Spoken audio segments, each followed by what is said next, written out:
అదే RTV app వార్తల్ని క్షణాల్లో చదివే అవకాశం ఉంటుంది. ఒక న్యూస్ పేపర్, ఒక టెలివిజన్ ఛానల్ మీ చేతుల్లో ఎప్పుడూ ఉంటాయి. బీఆర్ఎస్ ప్రభుత్వం చేస్తున్నటువంటి అంశాలను ఎండగట్టే ప్రయత్నం చేస్తూ ఉంది. రైతు రుణమాఫీ పేరిట 31,000 కోట్లు సమీకరించాము, 3 దఫాల్లో రైతు రుణమాఫీ చేస్తున్నామని ప్రభుత్వం చెప్తా ఉంది. అది కేవలం చెప్పడం వరకే. చాలామంది స్కిప్ అవుతూ ఉన్నారు. వివిధ కారణాలతో ఊర్లలో ఇబ్బందులు పడుతూ ఉన్నారు, బ్యాంకుల చుట్టూ క్యూ లైన్లు కడతా ఉన్నారు అనేటువంటిది మాజీ మంత్రి నిరంజన్ రెడ్డి గారు ఉన్నారు, వ్యవసాయ శాఖ మంత్రిగా పనిచేసినటువంటి వాళ్ళు అనుకోతో. మీరు ఏం చెప్తారు? ఎందుకు స్కిప్ అవుతా ఉంది? ఈ వాట్సాప్ నెంబర్ ఎందుకు ఇస్తూ ఉన్నారు? వాట్సాప్ నెంబర్ ద్వారా మీరు ఏం చేస్తారు? అంటే ఒకటి, ఈ రాష్ట్ర ప్రభుత్వం, కాంగ్రెస్ రాష్ట్ర ప్రభుత్వము ఆచరణ సాధ్యంగా అని హామీలు ఇచ్చింది. నెంబర్ 1. అందుకే మేము మొదటి నుంచి చెప్తున్నాం, ఇప్పుడు మళ్ళీ చెప్తున్నాం. రైతు బంధు ఎగ్గొట్టడం కోసం రైతు భరోసా పేరు చెప్పి దీంట్లో కొన్ని సవరణలు చేసేది ఉంది, మార్పులు చేర్పులు చేసేది ఉంది అని చెప్పి వానాకాలం సీజన్నే కొట్టేసినారు. వానాకాలం సీజన్ అయిపోయింది, ఖరీఫ్ పంటలు అయిపోయినాయి, అన్నీ అయిపోయినాయి, వేసుకోవడాలు అన్నీ అయిపోయినాయి. ఇప్పుడు వరి నాట్లు కూడా కంప్లీట్ కాకపోతున్నాయి. ఇంకా ఖరీఫ్ అనేది ఉండదు. ఇక ఆపరేషన్స్ అయిపోతాయి, agriculture operations for kharif over. అంటే రైతు బంధే కొట్టేసారు.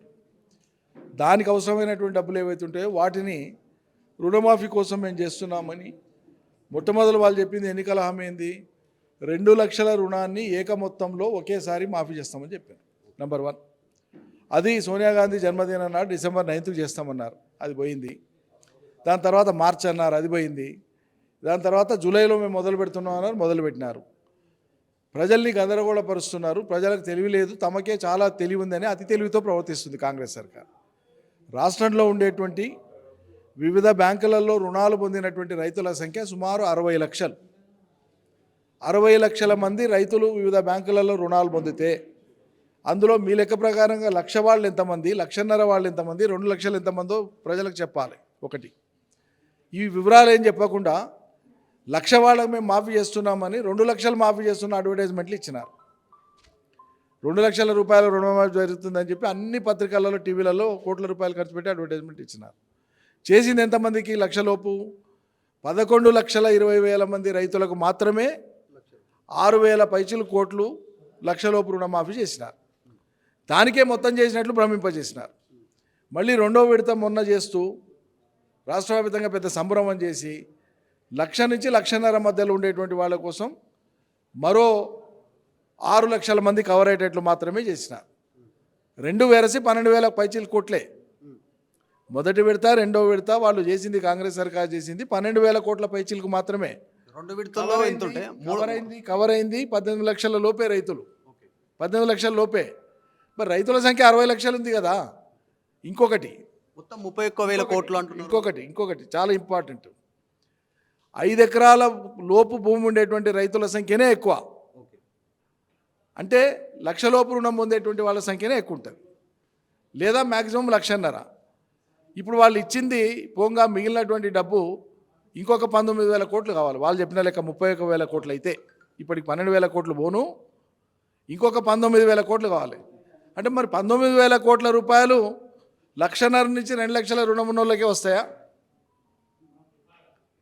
అంతమంది రైతులు ఉన్నారా? ఈ వివరాలు చెప్తలేదు ప్రభుత్వం, గోప్యంగా ఉంచింది. అంటే వాళ్ళు చెప్పేటువంటి మొత్తం డబ్బులకు సంబంధించినటువంటి ఫిగర్, ఆ నంబరు తప్పు, సంఖ్య తప్పు. కొందరికి చేసి అందరికి చేసినాం అనేటువంటి ప్రచారం చేసుకోవడానికే ఈ ప్రభుత్వం కట్టుబడి ఉంది. మీరు వ్యవసాయ శాఖ మంత్రిగా పనిచేశారు కదా, మీకు దగ్గర అప్పుడున్నటువంటి ప్రభుత్వం లెక్కల ప్రకారం ఎంతమంది ఉన్నారు 2 లక్షల రుణమాఫీ తీసుకున్న సంఖ్య అప్రాక్సిమేట్లీ? నేను ఏమంటున్నానంటే, ఇది ప్రభుత్వం బాధ్యత, ప్రభుత్వం చెప్పాలి. మేము చెప్పింది ప్రతిదీ ప్రభుత్వం అంగీకరిస్తుందా? 60 లక్షల మంది రైతులైతే ఈ రాష్ట్రంలో రుణాలు తీసుకున్న వాళ్ళు ఉన్నారు. రైతుల మొత్తం సంఖ్య 70 లక్షలు దాటింది. ఇప్పుడు సుమారు ఒక 10 లక్షల మంది రైతులు బ్యాంకులలో బోరు సొంత పెట్టుబడులు పెట్టుకుంటారు అనుకుంటే, హైపోథెటికల్ కాదు, ప్రాక్టికల్ అది. 60 లక్షల మంది రైతులైతే ఉన్నారు కదా అన్నప్పుడు మీరు 1,00,000 లోపు ఉండే వాళ్ళకే చాలామందికి రాలేదు గ్రామాలలో. అది మేము మొత్తుకునేది.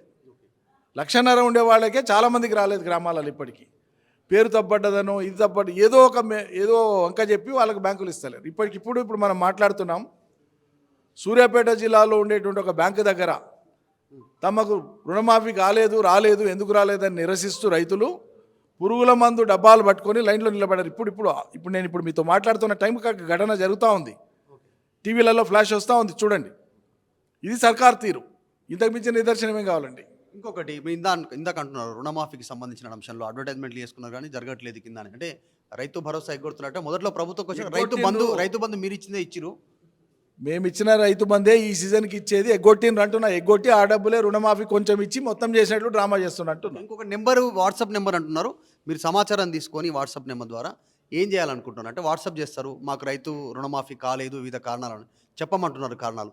ఈ నెంబర్తో మీరు ఏం చేయాలి? ఇవన్నీ పైలప్ అవుతాయి కదా, మొత్తం రాష్ట్ర ప్రభుత్వానికి ప్రభుత్వానికి వస్తాయి కదా. ప్రభుత్వానికి ఇవ్వడంగా డిమాండ్ చేస్తాం, వాళ్ళ వైఫల్యాన్ని ఎత్తి చూపిస్తాం. మీరు చేసిన డ్రామా ఇదే అని చెప్పి ఎండగడతాం. ఇంకా తెలియని ప్రజలు ఎవరు ఉంటే వాళ్ళ మీద భ్రమలు ఉన్నటువంటి వాళ్ళు ఎవరు ఉంటే వాళ్ళకు కూడా అర్థమయ్యేటట్లు వివరిస్తాం. ప్రభుత్వం మీద ఒత్తిడి తీసుకొస్తాం, వాళ్ళు ఇచ్చినటువంటి వాగ్దానాన్ని నెరవేర్చమని మెడ మీద కత్తి పెడతాం, రాజకీయ కత్తి పెడతాం. రైట్, ఇది ఒక వాట్సాప్ నెంబర్ బీఆర్ఎస్ ఫ్లాష్ చేస్తూ ఉన్నారు. బీఆర్ఎస్ పార్టీ ఆఫీస్లో మీరు రైతు రుణమాఫీ ఎవరికైతే రాలేదో వారు వాట్సాప్ చేయాలి డీటెయిల్స్. అంటే ప్రభుత్వ అధికారులు అటు బ్యాంక్ అధికారులు ఏం చెప్తా ఉన్నారు, రాకపోవడానికి గల రీజన్ ఏంటి అనేటువంటిది మాకు వాట్సాప్ చేయండి. వీటన్నిటిని పరిష్కారం దిశగా ప్రభుత్వం పైన ఒత్తిడి తెచ్చేటువంటి దిశగా ప్రయత్నం చేస్తామంటున్నారు. ఇదొక ప్రయత్నం చేస్తూ ఉన్నారు, ప్రభుత్వాన్ని ఎండగట్టేటువంటి ప్రయత్నం అంటూ బీఆర్ఎస్ పార్టీ నాయకులు నిరంజన్ రెడ్డి చెప్తా ఉన్నారు. వీడియో జర్నలిస్టు శివతో మధు మల్గేడ్కర్, హైదరాబాద్. మరిన్ని వీడియోస్ కోసం ఛానల్ ని సబ్స్క్రైబ్ చేయండి. లేటెస్ట్ అప్డేట్స్ కోసం వాట్సాప్ ఛానల్ ని ఫాలో చేయండి. అండ్ లింక్ డిస్క్రిప్షన్ లో ఉంది.